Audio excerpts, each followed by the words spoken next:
এই মা বোনেরা, এই জন্য মেয়েদের অন্তরটা হলো কি জানেন? মেয়েদের অন্তরটা হলো তুলোর থেকে নরম আর পাথরের থেকেও শক্ত, ঠিক না বেটি?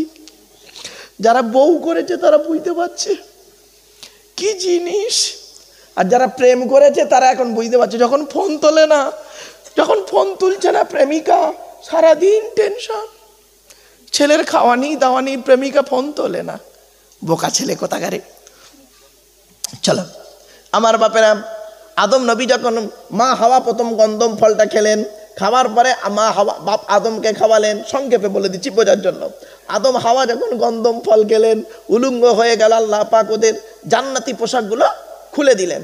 তো তারপরে এবার করলো কি, জান্নাতের ভিতরে তিনটে পাতা নিয়ে আদম নবী লজ্জাস্থান ডেকেছিলেন, মা হাওয়া নিয়েছিলেন 5টা পাতা। কেউ কেউ বলেছেন ওখান থেকে বেটা ছেলে মারা গেলে 3টে কাপড়, মেয়ে ছেলে মারা গেলে 5টা কাপড় দেওয়া হয়। শুনে রাখেন, কেউ কেউ বলেছেন।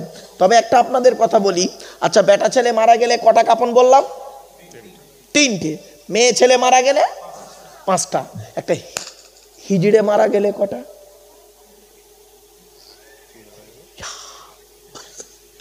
হিজড়ে রে বাবা,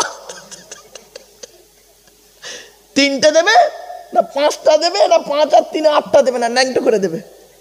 শোনেন একটা উত্তর দিয়ে দিচ্ছি। আচ্ছা আর একটা প্রশ্ন করি, এই প্রশ্নের সাথে আর একটা মজার কথা বলি। আচ্ছা বাবা, শুকর খাওয়া হালাল না হারাম?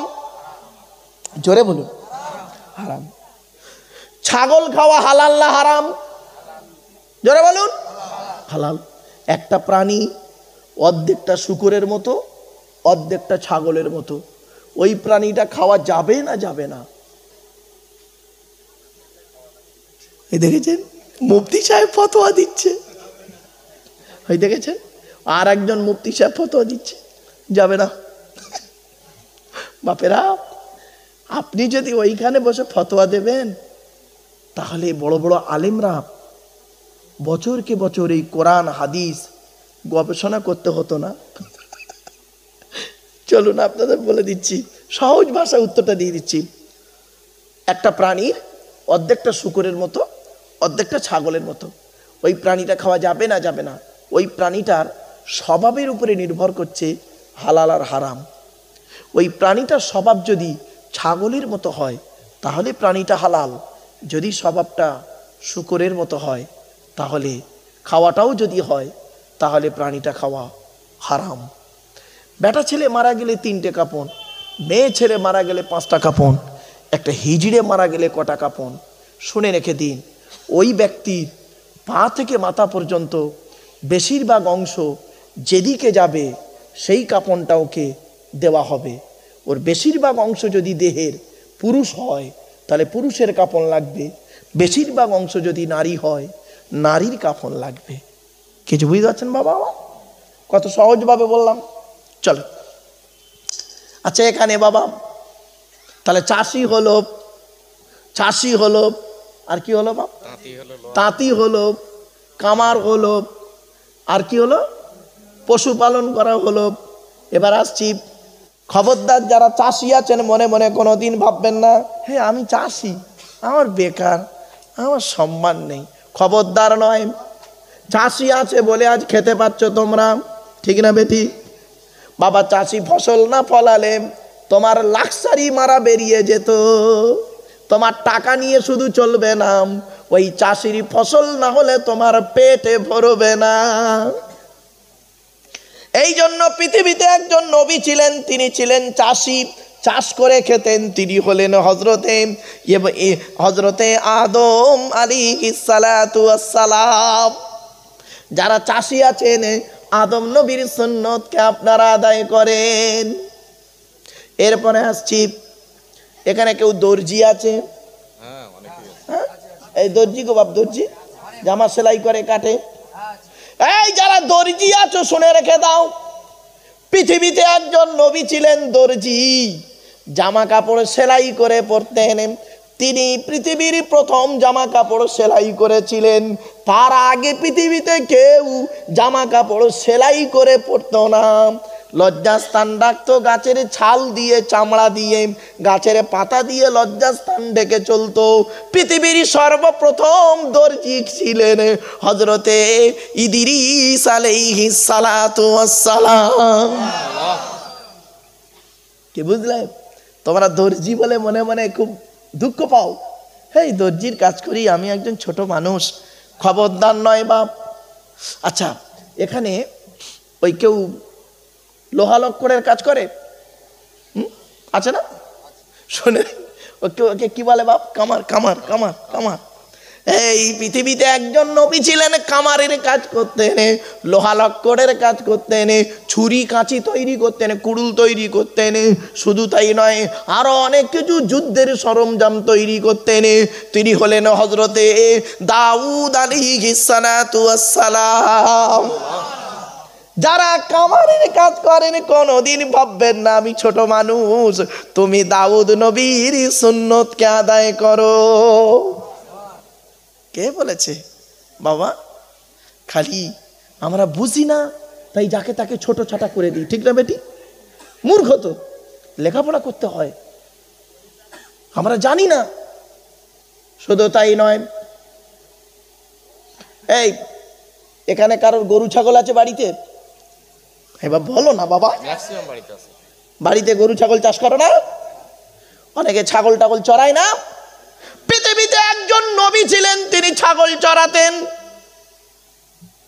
পৃথিবীতে একজন নবী ছিলেন, তিনি পার্টিকুলার ছাগলই চড়াতেন। সেই নবীটার নাম কোরআন থেকে দলিল দিচ্ছি। ওমা তিলকা বিয়ামিনিকা ইয়া মূসা ক্বালা হিয়া আসায়া আতাওয়াক্কাউ আলাইহা ওয়া আহুশ্শু বিহা আলা গনামি ওয়া লিয়া ফিহা মাআরিবু উখরা ক্বালা আলকিহা ইয়া মূসা ফাআলকাহা ফাইযা হিয়া হাইয়াতুন তাসআ। 16 নম্বর পারা 12 নম্বর পৃষ্ঠা, সূরার নাম সূরা তাহা। পৃথিবীতে একজন নবী ছিলেন, শুধু ছাগলই চড়িয়েছেন, শুধু ছাগল চড়িয়েছেন, ছাগল চড়িয়েছেন, পশুপালন করেছেন। সেই নবীটার নাম হলো হযরতে মূসা আলাইহিস সালাতু ওয়াস সালাম। এই মূসা নবীর হাতে একটা লাঠি ছিল না? আবার বলেন না বাবা, বলেন না। ওই লাঠিটা কোথায় পেলেন মূসা নবী?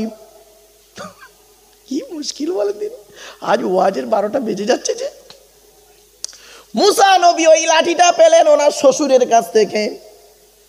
আচ্ছা, মূসা নবীর শ্বশুরের নামটা আবার কি? এই কোরআনে 136 জায়গায় আছে মূসা নবীর নাম। কত কত কত? 136 জায়গায় আছে মূসা নবীর নাম। আর মূসা নবী একটা লাঠি ব্যবহার করতেন। ওই লাঠিটা কোথায় পেলেন? মূসা নবীর শ্বশুরের কাছ থেকে পেলেন। আচ্ছা, মূসা নবীর শ্বশুরের নাম কি? কোরআনে আছে। ঘটনাটি হলো কোথায় জানেন? ঘটনাটি সূরা কসসে পাবেন 20 নম্বর পারার, আবার 16 নম্বর পারায় দুটো জায়গায় আছে। আরো মূসা নবীর ঘটনা কোরআনের বেশ কিছু কিছু জায়গায় আছে। আপনাদের জানিয়ে দিচ্ছি বাপেরা, শুনে নিন।